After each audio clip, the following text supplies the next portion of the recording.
আর সাদা তেল দিয়ে ভালোভাবে পনিরটাকে ভাজা ভাজা করে নেব। তারপরে কিছুক্ষণ পরে পনিরটা ভেজে জলে আমরা তুলে নেব। তারপর আরেকটা কড়াইয়ের মধ্যে একটু সামান্য বাটার আর সাদা তেল দিয়ে ভালোভাবে তেল গরম হয়ে গেলে ওর মধ্যে তারপর তেলের মধ্যে চারমগজ, কাজু, পোস্ত বাটাটা দিয়ে দেব। তারপর ভালোভাবে নাড়তে হবে। নেড়ে ভাজা ভাজা হয়ে গেলে গ্যাসটা একটু লো ফ্লেমে করে ভালোভাবে ভাজবো জিনিসটা।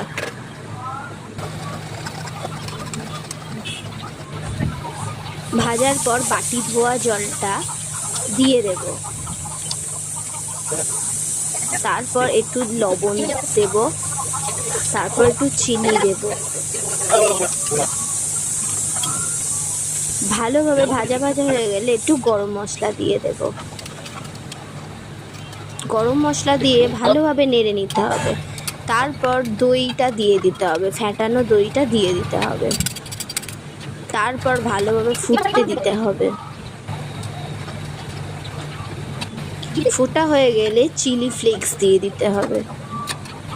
এটা ঘরোয়া চিলি ফ্লেক্স, আপনারা ঘরেও করে দিতে পারেন।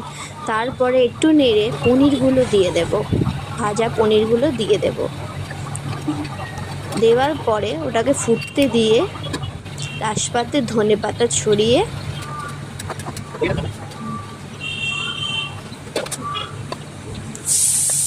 নামিয়ে নেব।